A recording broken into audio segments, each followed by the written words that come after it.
Gracias por continuar con nosotros. Esta mañana saludo en la línea telefónica al neurólogo Jorge Salazar Ceballos para platicar de cómo y dónde surge la conciencia. Doctor, buenos días, bienvenido. Muy buenos días a todos en el estudio. Buenos días, Fátima. Doctor, Pues sí, ajá.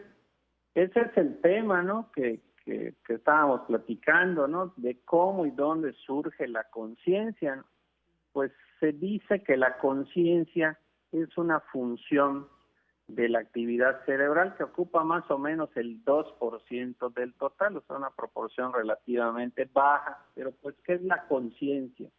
En términos generales, consideramos a la conciencia como una función mental o de nuestro cerebro que se caracteriza por ese discernimiento, por esa capacidad de percatarnos de nosotros mismos, de nuestra existencia y de todo el medio que nos rodea. Y esta función es fundamental para los seres humanos. ¿Por qué? Porque nos permite percatarnos pues de nuestro propio cuerpo, ¿no? De todas las sensaciones que normalmente percibimos y que nos permiten sobrevivir en la naturaleza. Nos permite cobrar conciencia de nuestra propia identidad. Nos permite controlar nuestras actividades y controlar nuestro cuerpo pues para diferentes actividades, pero también nos sirve para controlar los recuerdos, las imágenes, los pensamientos, las emociones y desde luego los afectos, ¿no? Como puedes ver, pues todo eso tiene una gran importancia pues para la salud física y mental de las personas y tiene una base en nuestro cerebro. Hay dos estructuras que se encargan de regular estas funciones que se han identificado. Una es la corteza cerebral, que es la superficie del cerebro, y hay un sistema que regula perfectamente esta función que se llama el sistema reticular activador, que es toda una red de neuronas que se localiza en una estructura que se llama el tallo cerebral.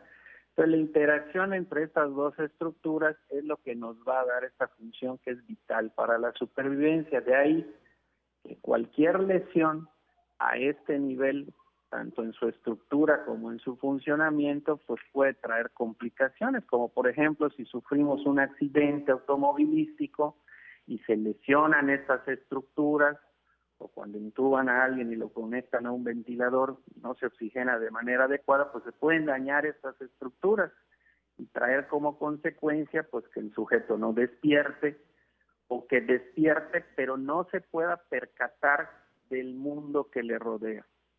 Estas son algunas de las alteraciones que podemos encontrar, pero también cuando se ha visto en algunos experimentos, ¿no? Por ejemplo, en los marineros que están aislados socialmente, en el que se le priva a la persona de todos estos estímulos, sonidos, la convivencia social, la práctica del deporte, esta privación de estímulos que normalmente nosotros percibimos pero no nos percatamos, es decir, hay muchas cosas que normalmente nuestro cerebro está captando y de manera automática graba, registra, memoriza, aprende, pero nosotros no nos percatamos porque tenemos un sistema que se encarga de eso. Solo una pequeña proporción se va a hacer consciente. Entonces se ha visto, por ejemplo, que en estos marineros que se van mucho tiempo en el mar y de que están solos o aislados, pueden empezar a presentar pues alucinaciones o pensamientos obsesivos.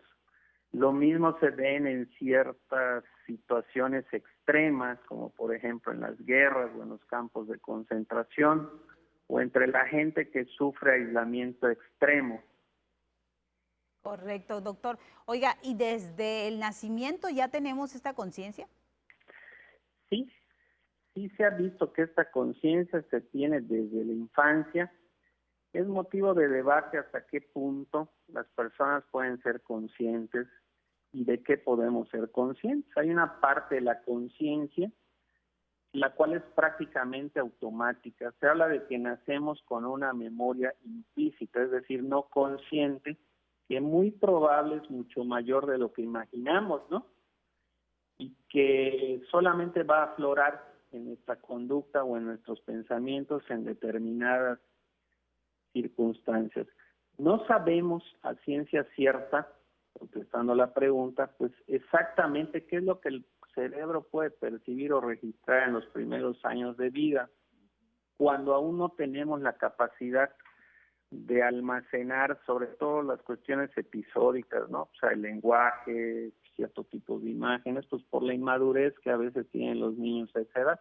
Entonces podemos decir que solo un porcentaje de todos los estímulos que reciben son capaces de ser procesados y ser conscientes. Lo que sí está claro para muchos neurólogos y psicólogos es que desde la infancia temprana y desde que los niños son muy pequeños existe una percepción y un aprendizaje inconsciente y un almacenamiento de todo esto en la memoria también inconsciente. ¿Qué quiere decir esto? Que muchas de las cosas que hacemos con los chiquitines, mucho de lo que ven, escuchan o hacemos con ellos, se va a quedar grabado ahí para toda su vida. De ahí la importancia de la educación que los padres y los maestros tienen con los menores. Claro, y de ahí, por supuesto, igual la importancia de atender cualquier situación que aparentemente no sea algo delicado en cuestión, pues, de la salud mental o de aprendizajes o cosas que suceden en la vida, ¿no, doctor? Así es. Y hay un estado de conciencia muy interesante que se le llama el estado mínimo de conciencia, Fátima, que son estos pacientes que a veces, después de haber estado en un coma prolongado, en el estado de coma el paciente está totalmente dormido o sedado y no es capaz de responder a ningún estímulo, ni verbal, ni doloroso, ni de otro tipo. Generalmente ocurre después de accidentes o lesiones que impliquen un daño cerebral extensos o estas estructuras. Sin embargo, hay un pequeño porcentaje de pacientes que lejos de fallecer pueden permanecer con vida y se le puede llamar un estado vegetativo, o hay un estado que se llama estado de mínima conciencia, en el que el paciente después de una lesión tan severa logra despertar y reaccionar a los estímulos, y eso nosotros podemos detectarlo a través de una evaluación. ¿Cómo podemos detectarlo? Bueno, pues porque el paciente es capaz de interactuar con nosotros, de seguir órdenes, de decir sí o no, etcétera. Entonces, a veces es muy importante la evaluación del neurólogo en esos casos, para poder determinar si el paciente que perdió la conciencia persiste en estado de coma o tiene un estado de mínima conciencia, que son estos casos que a veces se reportan en la prensa de gente que despertó después de mucho tiempo, ¿no?, de haber estado en estado de coma, y que pueden encontrarse perfectamente bien.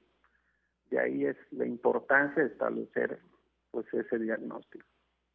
Correcto. Doctor, le agradecemos toda esta información. Le vemos la próxima semana. Muchísimas gracias, Fátima. Un saludo a todos en el estudio. Cuídese mucho, doctor. Ahí está la información. Nos vamos a ir nosotros con Humberto porque tiene más. Adelante.